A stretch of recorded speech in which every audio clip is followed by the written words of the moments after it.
should be avoided in surface vein graft. Once adequate pre-dilation performed, stent with suitable size should be performed.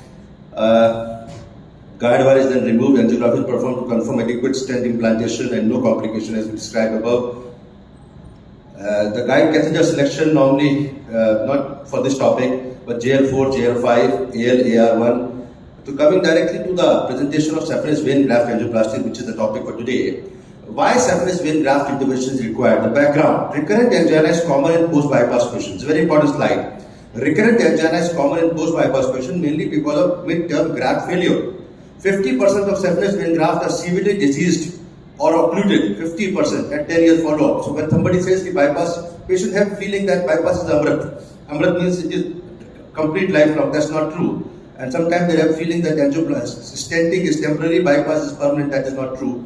So 50% saphenous vein graft are severely diseased or occluded by 10 years follow-up. Post-bypass patients represent 20 to 25% of PCI in our practice. At least one saphenous vein graft and 1/3 of these. The treatment of disease saphenous vein graft represents specific challenges to the interventional cardiologist. Patients are older, sicker than native coronary intervention. Complications including restenosis and distal embolization are more frequent. These are actually some challenges. If you see the saphenous vein graft intervention versus native intervention, the overall MACE rate and hospitalization and death is more as compared to the native graft intervention. This is how you look upon the graft which is diseased and clotting or thrombus or degenerative grafting. This is not atherosclerosis, it's the degeneration of the saphenous vein graft. This is different. Degeneration, I would be rather everywhere. Marked graft degeneration with ostial and shaft stenosis is a common phenomena which happens after 5 years of bypass surgery.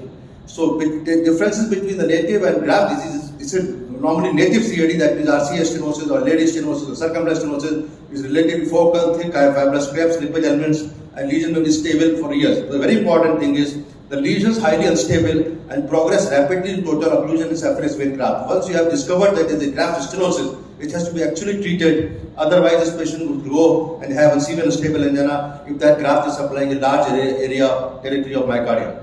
So challenges are restenosis, distal embolization, number 2, and that's why there is a need for roll of protection devices and disease progression and graft occlusion. So I'll take every challenge, each challenge one by one. What to do? Stenting for saphenous vein graft disease, the SAVE trial. Because whenever you start stenting any new thing, because when the stent was discovered by our friend Dr. Ulrich Sigwart in 1987, it was randomized for native coronary arteries. It was not randomized for saphenous vein graft. So the few trials which came up later on in 1997. In fact, randomization of the stent versus angioplasty was done in 1993 with Benny stent trial. With 1997, there was few trials which proved the efficacy of stenting versus plain balloon angioplasty by research registry. These are the only randomized clinical trial which was SMG, and they confirmed that SCS means cerebral eloting stent led to marked reduction in angiographic stenosis and MACE. So the stent had made an important impact, and that was confirmed by few trials. And there were also discovered that covered stent or drug-eluting stents. When drug-eluting stents came and in the clinical practice about 1999, 2001 and 2002 when cerebral eluting stent came up, at that time also there were earlier trials which discovered that even in saphenous vein graft, these stenting do better as compared to bare metal stent. Whenever a new technology comes, it has to be actually randomized clinical trial data, otherwise you can't go to clinical practice just by that.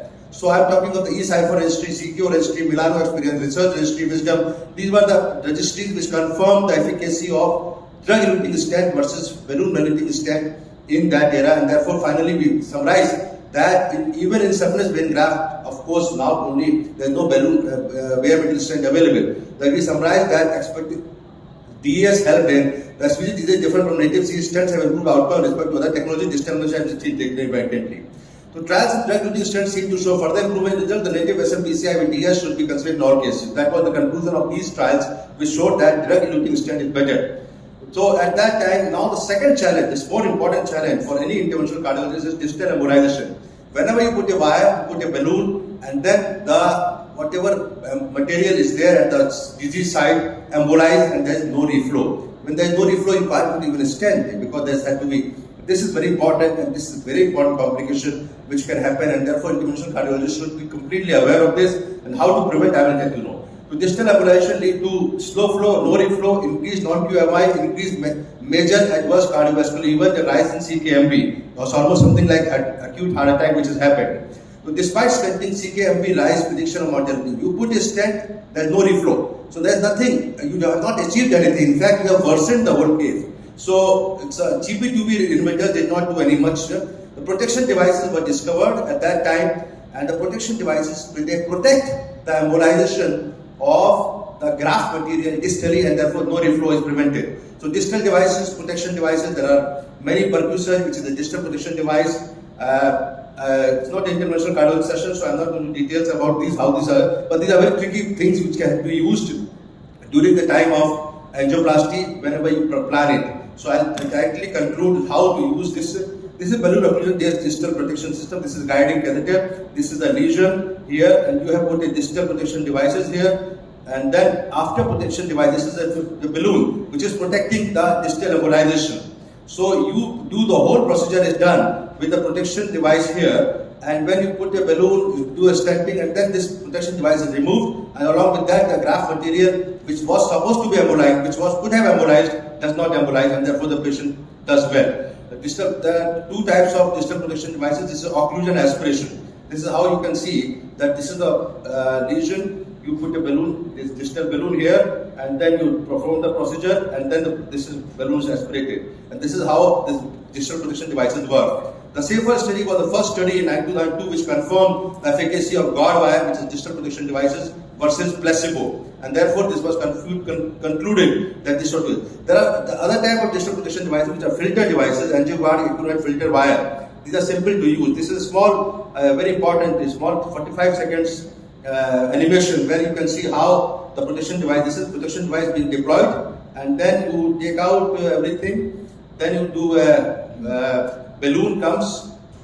This is how the balloon inflation will happen, and after balloon pre-dilatation, we have to do stenting via this filter, which is a wire, which is this whatever embolic material is being captured here. It does not go distally, and now the stent is being deployed. And once the stent is deployed, you take out everything. If you see the debris going distally, you have seen that this debris going distally, and once this is done, this is the whole process. This is all completely retrieved. This is retrieving material. Now this is retrieved, and the procedure is complete, and there is good flow. So this is how the animation is showing that distal protection devices can be useful. Similarly, this is the same thing which I have shown with diagram. So the FIRE study was the first study which confirmed the efficacy of guard wire versus filter wire. The p-value was not significant, and therefore both guard wire and the filter wire have equal efficacy in preventing the. Should all MACE SVG intervention be performed with embolic protection? Cumulative 30-day cases, they showed that if you have a filter wire or guard wire technology, then of course you have a better chances of recovery, and that are shown. Another device is Prox's procedure, which is proximal device. Here you have to put the device proximal to the lesion, and then you stop the flow, and through the device we have to do the balloon angioplasty stenting, and this is a different technology completely. It requires more expertise. It is not being practiced so much because distal protection device is easier to use. But the study have shown the superiority, overall the superiority of Prox's device versus distal protection devices. But since it is not so easy to use, a lot of people are not using it. When to use protection devices? Old graft, degenerated, long lesion, 2 or more stents, thrombus, high grade lesion. These are the indications of using the protection devices. Young graft, low degeneration score, short lesion, single stent, no visible thrombus, then there is no need to use it. But at least 80% of graft will be like this, and therefore more reason to use it. Coming into the last part of the challenge, which is distal progression and late graft occlusion. And that's the important challenge because you see, whenever you put a stent in the patient,